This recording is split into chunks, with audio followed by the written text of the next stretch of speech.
Jesucristo, el Verbo viviente, es el único medio de salvación. Él es el centro del pensamiento de nuestra vida, la fuente y la autoridad de la doctrina. El principal propósito de la vida de Cristo fue la obediencia a los mandamientos, exaltando la ley de Dios como un reflejo de su carácter.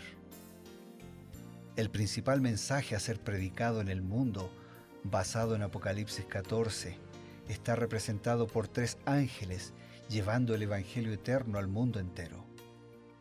Este mensaje se basa en los encantos inigualables de Cristo y declara que la hora del juicio ha llegado y llama a obedecer los mandamientos de Dios.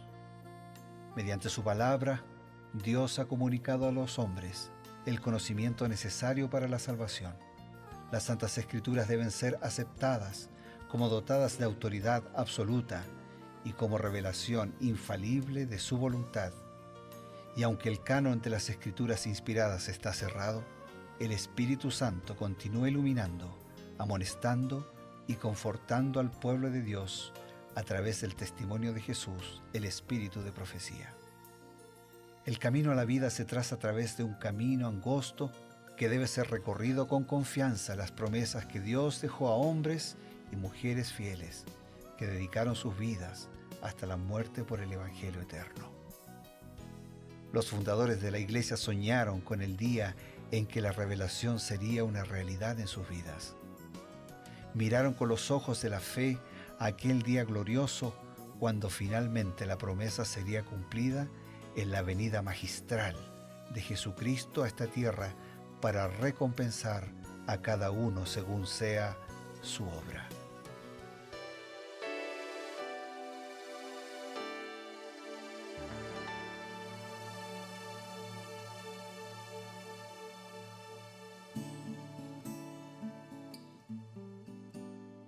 Queridos amigos, estamos listos para comenzar su programa Creed en sus profetas.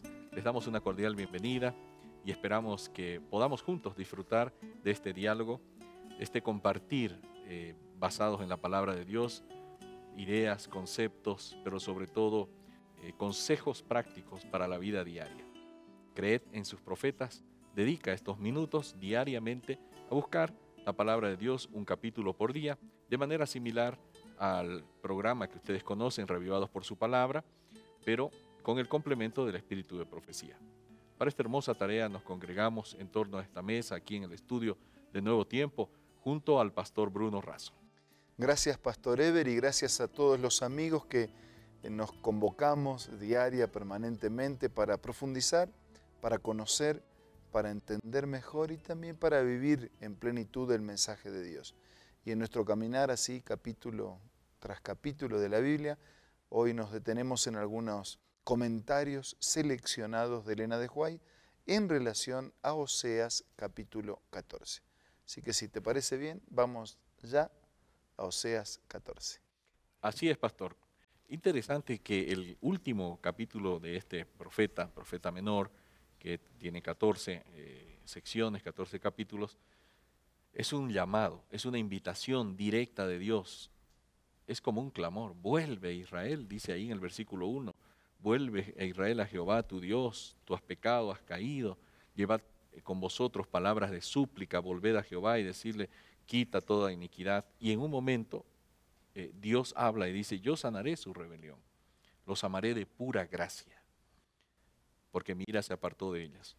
La gracia de Dios ha sido conceptuada como el favor de Dios, un favor inmerecido. Pero algunos creen que pueden conseguir el favor de Dios, por ejemplo, a través de confesiones constantes. Incluso históricamente, algunos han buscado confesar sus pecados a otros seres humanos. ¿Qué nos aclara Elena White al respecto? Bien, en el libro La maravillosa gracia de Dios, página 87, Elena de White dice lo siguiente: espero que nadie se forme la idea de que está ganando el favor de Dios al confesar sus pecados, o que hay una virtud especial en confesárselos a los seres humanos.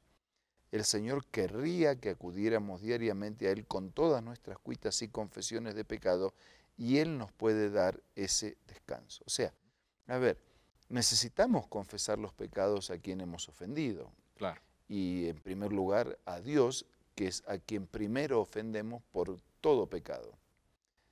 Pero no tenemos que pensar que porque yo le confieso estoy ganando el favor de Dios, ¿no? O sea, estoy colocándome en sus manos para que Él me limpie, me purifique y me perdone. Pero no es que yo gano el favor de Dios. Dios ya decidió otorgarme su favor, el descanso y el perdón, ¿no? No es que, bueno, cuanto más dramática sea mi confesión, más conmuevo su corazón y entonces gané su corazón y gané el favor. Él ya decidió darnos ese favor antes de que nosotros lo expresemos. Así es. Sin embargo, quisiera recalcar algo.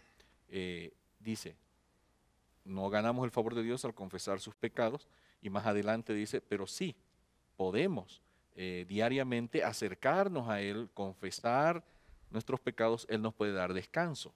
Es decir, ¿vamos o no vamos a Dios con nuestras confesiones? Tenemos que ir. Por eso dije, tenemos que confesar al otro a quien hemos ofendido y primero a Dios por todo pecado, ¿no? Pero no pensar que por eso vamos a ganar el favor. Correcto. Pero tenemos que hacerlo, por supuesto, es nuestra responsabilidad. Para aquellos que están dentro de una comunidad religiosa donde se ha practicado la confesión a otros seres humanos, ¿qué podríamos decirles? Bueno, cuando yo hablaba recién de la confesión al otro ser humano, me refería puntualmente a... Cuando alguien ofende a alguien. Claro, si yo te ofendí a ti, ¿cómo arreglo yo el problema? Tengo que pedirle perdón a Dios porque cuando te ofendí a ti, ofendí a Dios. Claro. Tengo que pedirle perdón a Dios y tengo que pedirte perdón a ti. Por eso en San Mateo dice, bueno, cuando traes la ofrenda, pero tienes algo, primero tienes que arreglar con tu hermano. Entonces yo tengo que arreglar contigo y arreglo con Dios. Arreglo con Dios y arreglo contigo. Ahora, ese es el pedido de perdón entre los seres humanos. Pero pedirte a ti que me perdones por todos los pecados y que tú pienses que vas a ocupar el lugar de Dios para otorgarme el perdón de mis pecados, yo lo digo así con todo respeto, pero es asumir un papel que no está así en la Biblia. Cuando Jesús lo criticaban y lo condenaban porque Él sanaba y perdonaba, ¿por qué es que lo cuestionaban? Porque decía, solo Dios puede perdonar. Claro. Y si Él está perdonando, se está poniendo en lugar de Dios, está blasfemando. Así que al mismo Jesús le cuestionaron que no estaba en condiciones de perdonar porque el que puede perdonar es Dios. Claro. Ahora, si tú me dices que un líder religioso, un ministro, un pastor puede hacer de puente para acercar las personas a Dios, por supuesto te digo que sí, pero mediador entre Dios y los hombres no son los hombres. El mediador entre Dios y los hombres, dijo Pablo, es nuestro Señor Jesucristo. Así es. Muy claro, así que no podemos perdernos en esta declaración de las Sagradas Escrituras y también lo que dice Elena White. Un poco más adelante, allí en el versículo 9, dice algo muy interesante y es conocida esta declaración de Oseas. ¿Quién es sabio para que entienda esto? ¿Quién es prudente para que lo sepa? Porque los caminos de Jehová son rectos, los justos andarán por ellos, mas los rebeldes caerán en ellos. Esto de una persona rebelde podría equipararse con alguien que no acepta una reprimenda, no acepta un consejo, más allá que aceptar, digamos, una llamada de atención, un consejo. Y eso tendrá cabida en la vida de un cristiano. ¿Qué nos dice la inspiración? En el libro Reflejemos a Jesús, página 180, leemos lo siguiente. En la vida de un cristiano, las cosas de este mundo, los ídolos del orgullo, la extravagancia, la autoindulgencia no deben tener lugar. Dios no formó el ojo para ser usado para propósitos egoístas. Él nos dio la visión a fin de que podamos contemplar y admirar al Salvador en las obras que creó para nuestro placer. O sea, nuestra vida no puede concentrarse así en el egoísmo, nuestra visión de mirar todo aquello que sea para mí, que llena mi orgullo, que satisface mi ego, que complace mis sentidos. ¿No? Dice que Dios nos dio una visión para que podamos contemplar y admirar al Salvador en las obras que creó para nuestro placer. Entonces tenemos que ser extremadamente cuidadosos para que no haya cabida en nuestra vida a esas actitudes egoístas donde el orgullo se manifieste. De paso, Elena de White también dice que en una larga lista de pecados el orgullo iba a la cabeza, ¿no? Así es. Porque como que todo lo otro es consecuencia de eso, es un enfoque centrado en nosotros o un enfoque centrado en Dios. Ahora, el orgullo, dice, interesante que la declaración dice los ídolos, en plural, del orgullo. O sea que el orgullo tiene varios elementos, no es solamente de parecer una persona autosuficiente o ser una persona autosuficiente en todo caso, sino que además hay varios ídolos que parten de ese punto original que es el orgullo. Por ejemplo, la extravagancia. Hay personas que les gusta ser extravagantes, pero psicológicamente parece ser que hay una motivación, ¿no?, detrás de eso, llamar la atención sobre sí mismos. La extravagancia, la grandilocuencia, la vanidad, la ostentación. Así es. ¿Qué buscamos con todo eso? Hacer ver lo que yo sé, lo que yo hago, lo que yo tengo, y en el fondo, ¿quién está en el centro de la escena? Yo mismo. ¿Y qué son esas cosas? Son ídolos que yo mismo creé. ¿Que los crié con qué? ¿Con oración? No, los crié alimentando mi orgullo. Gracias, pastor. Amigos, vemos cuántos peligros hay de estar adorando a los ídolos del orgullo, la extravagancia, la indulgencia, etc.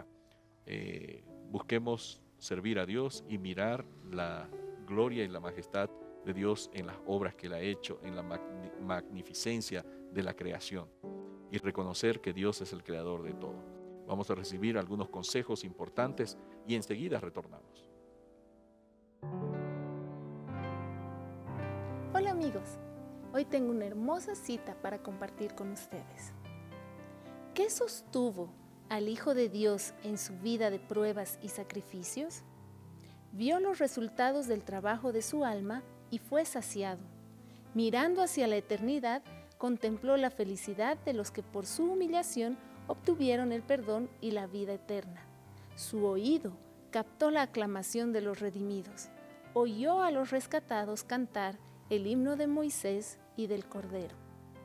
Esta cita se encuentra en el libro Hechos de los Apóstoles y puede ser parte de tu biblioteca personal. ¿Cómo? Pues te invito a que busques el aplicativo Elena G. de White en el App Store o en el Play Store. También puedes hacerlo visitando la página www.editorialaces.com.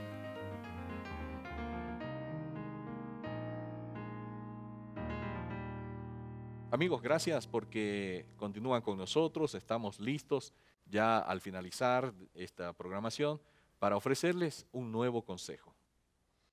Para tomar las palabras de Pablo cuando escribió a los Filipenses y dijo: haya en vosotros esta misma actitud que hubo en Cristo Jesús, el cual, siendo igual a Dios, no tomó eso como cosa a que aferrarse, sino que se despojó a sí mismo, se hizo siervo, se hizo obediente y se hizo siervo y obediente hasta la muerte de cruz. Ahora vamos a orar. Señor, ayúdanos a mirar más para Jesús, para que nuestra vida pueda estar llena de tu gracia, de tus promesas, de tu carácter, de tu voluntad. Que podamos dejar a un lado el yo, el orgullo, el egoísmo y todo aquello que es un ídolo que hemos creado cuando la vida está centrada en nosotros mismos. Ayúdanos a centrar nuestra existencia en tu amor, en tu poder, en tu carácter y en tus promesas. Oramos agradecidos en el nombre de Jesús. Amén. Amén. Hemos terminado por hoy. Sin embargo, nos queda todavía mucha tarea por delante, muchos capítulos de las Sagradas Escrituras. Así que con la esperanza de reencontrarnos el día de mañana, nos despedimos solo por unas horas para volver a encontrarnos a través de Nuevo Tiempo, la señal de esperanza.